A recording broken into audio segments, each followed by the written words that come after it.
কোনো রকম ষড়যন্ত্রকারী দেশে বিদেশ থেকে কোনো রকম ষড়যন্ত্রকারী কোনো রকম স্পেস পাবে না। এটা হচ্ছে আমাদের প্রতিজ্ঞা। সরকার খুব নিবিড়ভাবে এই দেশের সকল জনগোষ্ঠীর সাথে আছে, বিশেষ করে সংখ্যালঘু সম্প্রদায়গুলো, শুধুমাত্র হিন্দু সম্প্রদায় না বরং বৌদ্ধ এবং অন্যান্য যারা সম্প্রদায় আছেন তাদের সবার সাথে নিয়মিত সংলাপের আয়োজন হচ্ছে,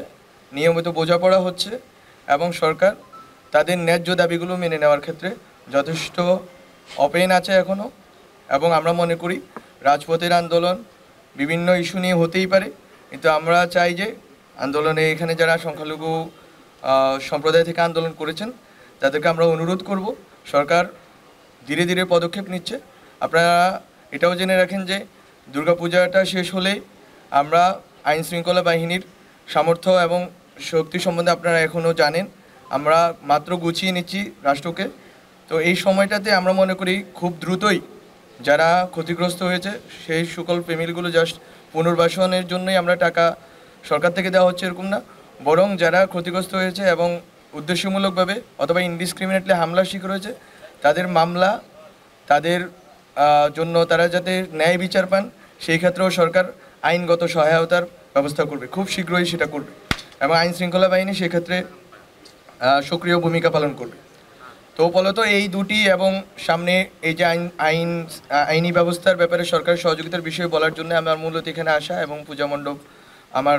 প্রেস উইং ওনারা এসেছেন, ওনাদের সাথে ঘুরে দেখা, এখানে কমিউনিটি নেতৃবৃন্দ আছেন, তাদের সবাইকে ধন্যবাদ এখানে আমাদেরকে আপ্যায়ন করার জন্য। হ্যাঁ জি, বৃহস্পতিবারে আমরা বললাম বৃহস্পতিবারেই একটি ছুটি হবে যেটা সরকার আদেশ জারি করবেন এবং এইবার হয়তো 4 দিন একটানা সময় পাওয়া যাবে। আশা করি এবারের পূজা নির্বিঘ্ন এবং আনন্দময় হবে। আর যে বিষয়টা বললাম যে শুধুমাত্র হিন্দু সম্প্রদায় নয়, আপনাদেরকে এখানে আপনাদের এই সুযোগে আমি বলে রাখি বৌদ্ধ সম্প্রদায়ও যেভাবে নিপীড়িত তারা অনুভব করতেছেন, তারা নিপীড়িত হয়েছেন এবং তারা অনুভব করতেছেন তাদের নিরাপত্তাহীনতা রয়েছে, আমরা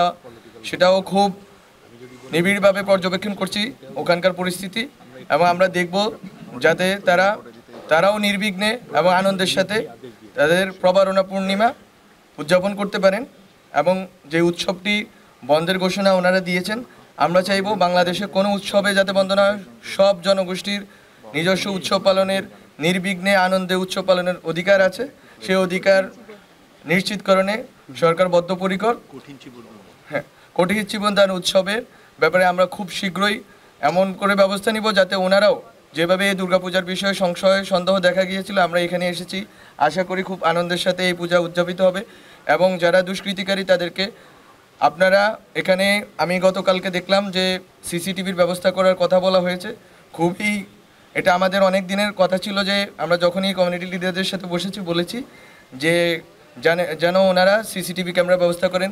যে কোনো দুষ্কৃতিকারীকে যেন দ্রুততম সময়ে গ্রেপ্তার করা যায় এবং আইনের আওতায় না যায়। কোনো রকম দুষ্কৃতিকারীকে কোনো রকম প্রশ্রয় দেওয়া হবে না, কমিউনিটি লিডাররা থাকবেন। আমরা রাজনৈতিক নেতৃবৃন্দের সাথে যখন বৈঠকে বসেছি গত শনিবার, তাদের সবগুলো দলকে আমরা আহ্বান জানিয়েছি, তারা থাকবেন, এখানে ছাত্ররা থাকবে, এখানে অন্যান্য যেই সংশ্লিষ্ট বা যারা বাংলাদেশের স্বাধীনতা, সার্বভৌমত্ব, অখণ্ডতার প্রশ্নে আছেন তাদের সবাই থাকবেন। সবাই থেকে এই দুর্গাপূজা এবং বৌদ্ধ প্রবারণা পূর্ণিমা, চীবরদান উৎসব, সবগুলো জনগোষ্ঠীর উৎসবকে ওনারা নিরাপদ এবং নির্বিঘ্ন এবং আনন্দময় করে তুলবেন। এক্ষেত্রে সবাই আমরা বাংলাদেশের জনগোষ্ঠী হিসেবে সবাই আমরা একমত, এক জায়গায় আছি। কোনো রকম ষড়যন্ত্রকারী দেশে বিদেশ থেকে কোনো রকম ষড়যন্ত্রকারী কোনো রকম স্পেস পাবে না, এটা হচ্ছে আমাদের প্রতিজ্ঞা এবং এই প্রতিজ্ঞা আমরা আপনাদের সবার সহযোগিতা কামনা করছি। তো সরকারের পক্ষ থেকে প্রথম যেই আমরা মাননীয় প্রধান উপদেষ্টা ডক্টর মোহাম্মদ ইউনূস স্যার যেটা বলেছেন সেটা হচ্ছে ক্ষতিগ্রস্ত পরিবারগুলোর জন্য উনি খুব শীঘ্রই, আমাদের কাছে মাত্র পেপার এসেছে, আমরা পেপারগুলো নিয়েছি যে আন্দোলন যারা করেছেন তাদের পক্ষ থেকে, এবং এই পেপারগুলোর ভিত্তিতে আমরা যারা ক্ষতিগ্রস্ত পরিবার আছে ওই পরিবারের কাছে প্রধান উপদেষ্টার ত্রাণ ও কল্যাণ তহবিল থেকে আমরা সহযোগিতার জন্য আমরা চেষ্টা করব এবং এটা যারা ক্ষতিগ্রস্ত পরিবার আছেন ক্ষতিগ্রস্ত পরিবারগুলো এই সহযোগিতা পাবেন। খুব শীঘ্রই আমরা চাচ্ছিলাম যে দুর্গাপূজা অনুষ্ঠিত হবার আগেই যাতে আমরা পৌঁছাতে পারি, কিন্তু আমরা হয়তো আজকালকার ভিতরে এই ব্যবস্থাটা খুব দ্রুতই করবো যাতে ওনারা নিরাপদে এবং আনন্দের সাথে পূজা উদযাপন করতে পারে। আর দ্বিতীয় বিষয়টা ছিল, অনেক দিন ধরে দাবি ছিল যে দুর্গাপূজার ছুটি বৃদ্ধির জন্য। দুর্গাপূজার এই যে ষষ্ঠী থেকে দশমী পর্যন্ত বিশেষ করে ওনারা এই উদযাপনটা করেন,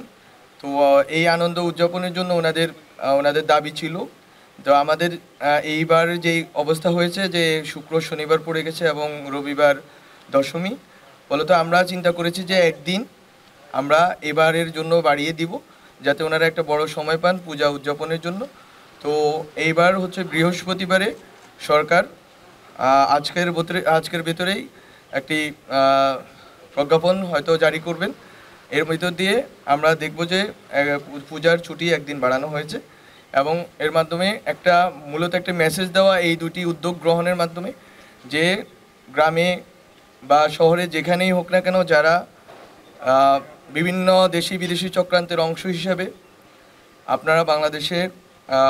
সাম্প্রদায়িক পরিস্থিতিকে আপনারা বিশৃঙ্খল করে তুলতে চাচ্ছেন এবং বাংলাদেশের যেই গণ অভ্যুত্থানের পরবর্তীতে যে সরকার আছে, সরকারকে যারা